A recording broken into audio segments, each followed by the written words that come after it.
Hello, beautiful people. So is it day 7 or day 8? I've lost count of this plant-based journey, and I'm excited to finally get this recipe on the go.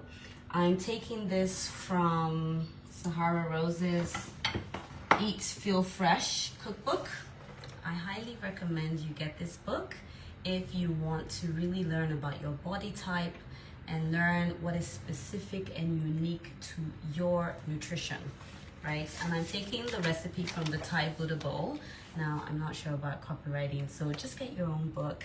I will show you what I've put in so far, but I mean, look at how gorgeous that is. So instead of using quinoa, I'm using good old jollof rice. So I have everything ready. This is my bowl. Now, for my body type, I am the Kapha body type, and for me, I need to steam my vegetables because if it's raw, it's too strong. Now, if you're a Pitta mind, that is fine for you. You can have it raw. So I have my cabbage, my carrots, my snow peas, and of course my mung beans that I sprouted. You have to look through some of the other posts to see how I did that. My beautiful Ai taught me how to sprout mung beans, and so these have been sprouted now for 3 days, and it really isn't that stressful. You just put it in a cloth, make it wet, and put it in a dark spot in a bowl, and just add water to it like through the days, and it'll just sprout. And mung beans are a great source of protein. Now, the interesting thing about being on this plant-based diet without meat is that my digestion is flowing. I'm sleeping better. I feel so lightheaded and clear in my thinking. And also, the food is so filling. Like, I've already been munching on some of these vegetables, and because you're crunching at it a lot, it makes you full. And because the mung beans and the protein is so good for you and so rich, it actually makes me feel full. So that's the thing I'm surprised about, because I really thought that if I went into this that I'd be hungry because I don't have that heaviness from meat. So that's this. Now I'm making the sauce. Oh my goodness, the things that are in this sauce. Okay, let me just talk you through these ingredients. So here it is in the saucepan. You just put it in the saucepan. Again, so simple. And then we're going to stir it together and let it simmer for 5 minutes. I've never heard of this before. This is coconut liquid aminos, and it's like an alternative to like the typical soy sauce that you have. This is gluten-free, delicious. And then we have normal apple cider vinegar. Again, you need to get her book so that you get the recipe and the right ingredients to go into the sauce. And then this is just regular old unsweetened coconut milk. And then I couldn't find sunflower seed butter, which is what she recommended, but as an alternative, she also said use almond nut butter. Again, this is coconut nectar sugar, which is an alternative to white sugar. Very nice. And then we have our ground ginger, and I'm missing my turmeric. I can't see what that is. So literally, it's boiling already. We're just stirring this goodness. This is all this goodness is in here, and then there's lime in it as well. Look at this. And this is going to go over this Buddha bowl. Oh my goodness, I'm so looking forward to this. And I love this because I've really missed cooking. I kind of stopped for a bit. I mean, I obviously make things, but I love getting into the ingredients. I love the color. I love just anticipating what it's going to taste like. And one of the things I do really enjoy doing with my clients is making sure that they know what is good for them. So of course I give you advice, but the journey of coming to me is that I'm here to guide you to listen to yourself intuitively about what your body needs. Now, of course, I give you the strategies and the professional sort of outlook on what it is that you need. However, it is your responsibility to allow yourself to be aware enough to know what it is that you need. Now, I grew up, my mom is Yoruba, and in the Yoruba tribe, they love spice. Now, I didn't know at the time that my body actually isn't designed for spice, and of course she didn't know as well. So through the years, I've really had to fight through things like IBS and just building ulcers like in my stomach. And finally, I've gone to a place where my digestion is amazing. Now, this plant-based option is taking it to another level. When you talk about flowing, apparently, you really know how your system is doing by how you digest food, right? And going once a day is like a minimum, but really you should go 2 to 3 times a day, because that means that everything is flowing nicely in your body.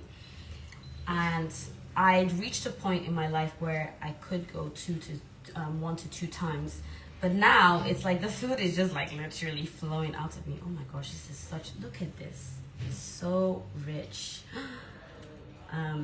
So really, in your, if you're constipated or you have diarrhea often, it's not the best thing to be talking about right now, but I'm just saying digestion matters, right? So it's really important to know what works for you, because we look holistically at your emotional stresses, but I also look at your nutrition, because we can talk about your emotional stresses, and if you're not sleeping well and your body isn't digesting properly, guess what? It's counterintuitive. Your body will just go back to its default ailments or chronic symptoms that you experience. So it's so important to look at everything holistically. Some people just want to come for one thing, but I believe that your emotional, physical, mental, and spiritual health is all interconnected. That mind-body connection is so important to address so that you have holistic healing. Now, I have a feeling I need to add a little bit more coconut milk to this because it looks a bit dry. So I'm just adding that, and it's kind of pasty, right?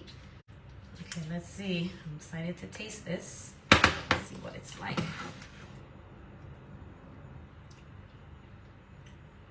Oh my God. Oh my God, oh my God, oh my God. That should not be allowed. That is amazing. The taste of that is so amazing. Okay. Wow. Talk about the nuts, the coconut, the saltiness, the apple cider, everything in it. And I love that I know that this is good for my body. So I'm just going to very generously sprinkle this on my Buddha bowl, right? All around. And I actually doubled the recipe because I want to enjoy this goodness again later. Sorry, this is not MasterChef, okay? So like, it's messy and it is what it is. Then you sprinkle it with sunflower seeds and spring onions. Oh, this is already looking so good. I like a lot of coriander, so lots and lots of coriander here. And a la presto, this is like restaurant style stuff, I tell you. And of course, we need our lemon just to give it a little bit of juice so that it's not dry. I'm just using these tiny ones, and I'm just sprinkling all over. Now this is going to be filling, right? And remember, I used jollof rice instead of quinoa for this. And there you go. Now, what's beautiful about this, it's like eating for your chakras, and the chakras are like the colors of the rainbow. So the red, orange, yellow, green, blue, indigo, and violet. Like, it's beautiful. And look at all this richness. And again, this is for the kapha body. I steamed the vegetables and I sprouted my beans.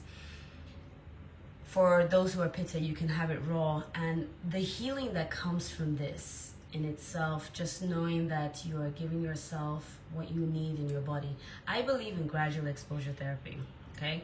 So some people come in quite advanced in this journey. It's taking me a while to get to a place where I want to even think about creating food like this because it seems stressful, but it actually isn't. If you really take your time and you don't over push yourself and make it like an all or nothing type of journey, then it's very possible. So I hope you enjoy this recipe. I've kind of changed it to the Nige Thai Buddha bowl, which is Nigerian and Thai combined, and I'm looking forward to digging in, and I'm looking forward to you joining me one day in one of my recipes. Okay, take care. Have a good day.